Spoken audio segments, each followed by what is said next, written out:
Simon Pasieka, j'habite à Paris et j'ai la chance d'exposer avec Anne-Sophie Jaconneau ici à Nantes dans le lieu d'art contemporain qui s'appelle RDV Galerie. Alors moi je suis Anne-Sophie Jaconneau, j'ai été invitée à la galerie RDV, c'est moi qui ai proposé l'exposition Révolution à Barbizon et j'ai invité Simon Pasieka. Je suis donc peintre et mon père est peintre aussi et j'ai en fait jamais vraiment arrêté de la peinture. Puis je me classerai dans le tiroir de la peinture figurative. C'est une exposition hyper classique en fait, c'est que de la toile, la céramique, voilà, c'est simple quoi. On part de ce truc-là et on le détourne un petit peu quoi, parce que sinon en gros il crée des trucs qui n'existent pas. Mais on aurait pu imaginer qu'il serait sorti avec sa grande toile démesurée comme ça, la pam-pam en plein dehors. Et moi en fait c'est plutôt le contraire, c'est plutôt genre le truc, je reprends tous les espèces de codes, genre la toile, la colle de peau de lapin, enfin bon, tout la préparation et tout, mais juste pour faire un truc qui a déjà même pas de châssis quoi. Donc du coup on remarque même pas que c'est de la toile. Et là avec la céramique c'était plus le côté, j'ai repris une espèce de toile qui pouvait être faite sur un châssis justement. Un truc comme ça, et qui du coup le but c'est que la céramique bouffe plus le châssis qu'autre chose en gros. Ça casse un peu le rectangle. Non, je mets toujours l'encadrement presque dans le tableau.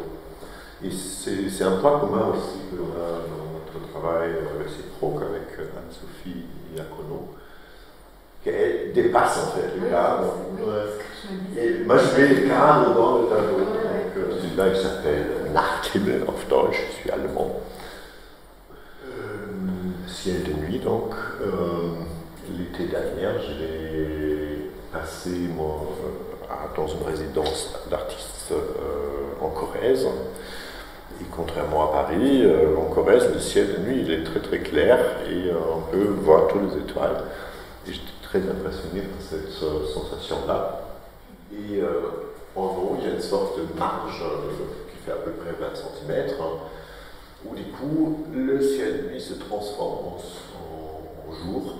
Il y a une transition en couleur d'arc-en-ciel. C'est, disons, une transition aussi entre l'infiniment grand, donc l'univers qui nous entoure, qu'on voit avec le ciel de nuit, et l'infiniment petit, donc, mais quand même pour nous encore perceptible, le monde de petites plantes et des insectes. Ça s'appelle pourquoi le ciel de nuit n'est pas éclairé complètement, parce que si on imagine l'espace infini et infiniment rempli par des étoiles, il devrait avoir une étoile à chaque endroit, donc normalement le ciel devrait être éclairé partout. Il y a quand même aussi l'autre explication que moi j'ai entendue encore par ma mère quand j'étais petit, mais qui s'est racontée surtout, je sais pas, j'imagine jusqu'au fin du XIXe siècle, que le ciel serait une sorte de voile noir où au-dessus se trouvent les cieux, comme on dit en français, et le bon Dieu se promène en réfléchissant à sa création avec une canne. Et à chaque pas, pendant ces 1000 pas, il fait un petit trou. Dans la campagne, il y a quand même aussi la présence des insectes, et la nouvelle de l'année dernière, c'était quand même cette disparition abrupte d'énormément d'insectes. Plutôt une nouvelle très mauvaise, qui était fournie par la science. Et sur place, on a vu vraiment comment ça se passe, comment les insectes disparaissent, surtout avec les glyphosates, on en parle beaucoup en ce moment encore. Ça ne ressemble plus du tout à ce que ça ressemblait quand moi j'étais petit encore, on marchait à travers les champs et ça sautait dans tous les sens. Ça n'existe plus aujourd'hui. La jungle, je voulais faire une peinture à la base je faisais comme Simon, j'essayais de faire des très grands formats avec des châssis et c'était hyper chiant. Genre je devais toujours démonter mes châssis, enlever les toiles et tout. Et en plus ça me parlait pas tant que ça finalement, le grand carré, je trouvais ça un peu absurde.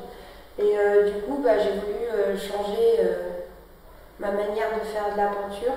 Et du coup j'ai voulu prendre tous les éléments de la peinture, genre la toile, donc là du tissu du coton, ce que j'utilisais aussi sur le châssis, et virer le châssis et du coup essayer d'être un petit peu plus proche du volume et travailler à la fois le micro-volume volume qu'il y a dans les petites trucs comme ça là, qui se dévoilent, là, qui se bougent, et à la fois dans le trompe-l'œil. Voilà, comme ça, il y a des feuilles, on a l'impression qu'elles sortent alors qu'elles ne sortent pas, et voilà, enfin des feuilles. On travaille qui est une espèce de monde parallèle, une espèce d'histoire au fond de fantasmagorie autour d'un monde parallèle féminin qui aurait pollué ou qui aurait plutôt attaqué de manière un peu incognito notre existence, et qu'en gros ce serait le corps féminin qui serait le truc qui serait l'infection.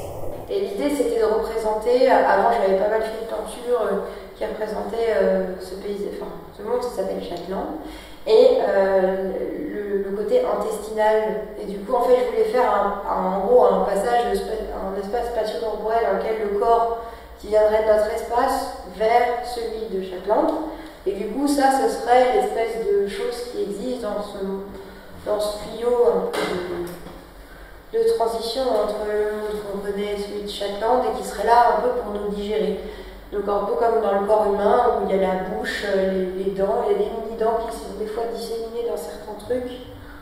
On voit là, vite fait. Et là, c'est plutôt des langues, donc la salive, la prédigestion. En gros, l'idée, c'est que on se fait un peu digérer par ça, on se fait englober, on se fait changer.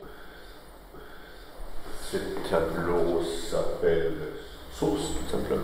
Dans cette sphère construite, c'est une situation pour moi qui me semble extrêmement attractive. Je pense que je voudrais bien vivre ça, et parce que je ne le réalise pas en réalité, je me peins au moins un bon tableau d'un grand format, qu'on peut bien ressentir aussi la situation et ressentir, si c'est possible, l'envie de réaliser ça. Il n'y a pas une forme d'autoportrait un peu Carrément, oui. J'en ai des gris.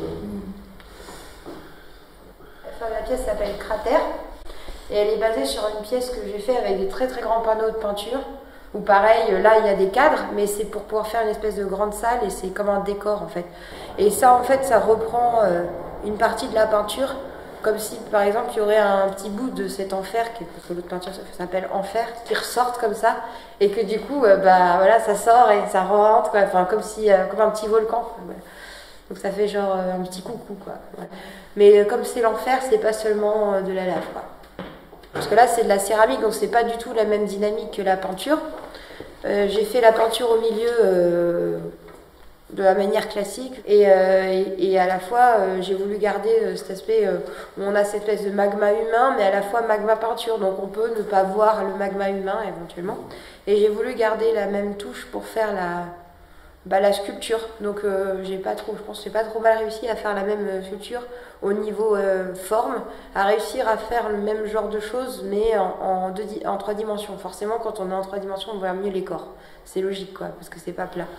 J'ai fait une série qui s'appelle Les Enjolivourures, on fait partie celle-là.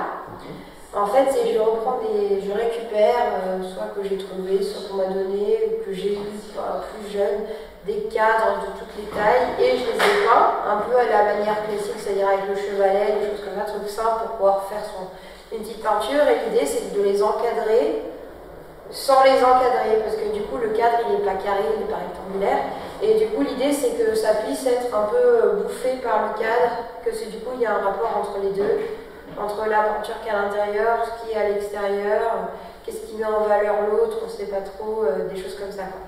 Et puis le fait que ce soit un peu rose, il y a aussi comme c'est côté du monde de Châtelain, c'est-à-dire un monde où le sexe féminin prédomine, mais en gros a tout pouvoir.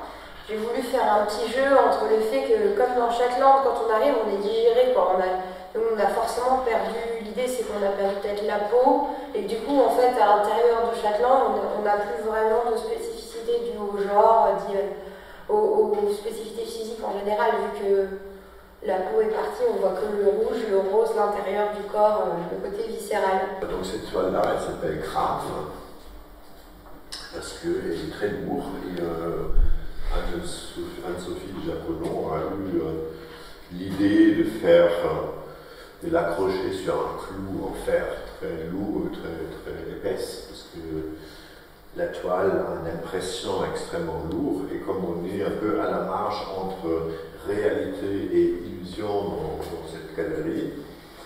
Le clou, il s'est tordu et la toile elle est tombée en jetant une petite avalanche de poussière aussi par terre. Alors il y a plusieurs choses un peu à expliquer parce que c'était au début, c'était une toile que j'ai considérée comme ratée. L'idée de départ était quand même de poser cette pierre au milieu d'une forêt, un peu nulle part. Au début, la scène était située dans un paysage automnal avec des couleurs très chaudes, avec des feuilles rouges. Ça n'a pas marché surtout parce que j'arrivais pas à peindre cette figure. Parce que la figure a la particularité d'être en creux. En fait, on voit une surface lisse. Et dans cette surface lisse, et creuser en fait, la forme négative d'un corps féminin. Et même en réalité, ce serait une illusion optique. On serait assez incapable de voir ça en forme négative parce qu'on est incapable de voir une forme humaine négative. Parce que je n'arrivais pas à la réaliser, j'étais prêt à abandonner la toile et la détacher du châssis.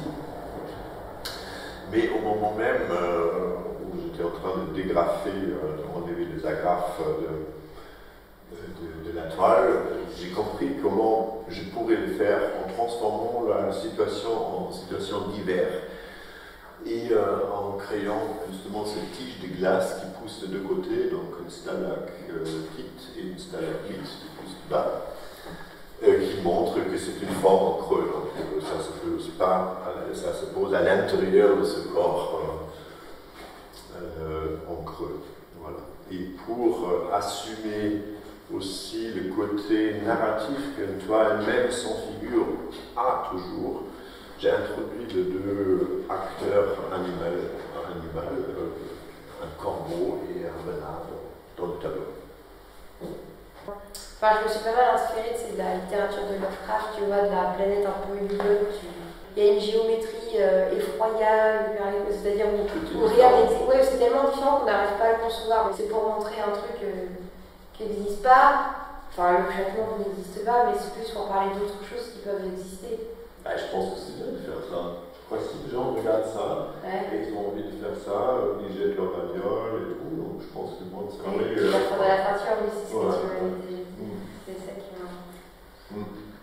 Et je dois avoir l'impression qu'il y a des voix qui me dictent quoi mettre sur un tableau. Ouais. Je dois avoir une sorte de forme de certitude pour commencer, sinon ça ne marche pas. Je pense que l'exposition des deux est la même. Enfin, je veux dire, en fait, moi j'ai fait ça. Voilà, et Simon il est là. Donc en fait, il n'y a pas de problème, c'est une double solo expo, c'est ce que j'ai fait. C'est ça, en fait. C'est deux espaces qui se croisent. Qui sont en même temps là, dans le même espace, mais qui sont complètement indépendants. C'est ça. En Barbizon, c'est un petit village qui se trouve à l'ouest, côté ouest du Val de Fontainebleau, près de Mille-la-Forêt, tout ça, c'est un endroit vraiment très intéressant. Dans le village même, il y a énormément de touristes qui circulent, il y a beaucoup de magasins de souvenirs, des choses comme ça. On ne voit aucune toile de l'école de Barbizon, on voit de maisons plutôt chic, bourgeois, un peu riches. On a beaucoup de chênes, il y a beaucoup d'arbres qui prennent une forme un peu étrange. Ça a impressionné les peintres à l'époque, et ça m'a beaucoup impressionné quand j'ai visité ces villes-là. Et d'ailleurs, j'ai pris beaucoup de photos dans les environs de Barbizon pour construire ensuite mes propres tableaux. Ça ne se voit pas forcément que c'est là, et je ne me retiendrai pas du tout comme peintre de Barbizon, mais je pense que c'était un endroit justement par son côté sauvage qui était des anarchistes de la commune de Paris en 1871 se sont retranchés, se sont sauvés là-bas. Moi, par exemple, c'était plus le côté paysagiste, impressionniste. Je trouvais ça, ce que je vous disais tout à l'heure, le côté un peu drôle, aussi un peu extravagant, d'arriver, qu'on reprend maintenant, c'est plutôt le fantasme limite de l'artiste qui arrive avec ses affaires, qui se déploie, qui fait face à une mise en scène dans comment il se fait à peindre, des choses comme ça. Je trouve que Et du coup, la révolution du truc, je trouvais ça assez drôle de faire quelque chose qui est plus. Que la toile soit tellement vivante que le peintre il est absent en fait. C'est ça en fait, je trouve c'est marrant. Enfin, moi, mes personnages, quand j'en ai, sont pas en super état. Personnellement, j'aimerais pas trop être à leur place. Enfin, en tout cas, sur les terrestres, je trouve que c'est pas super bon.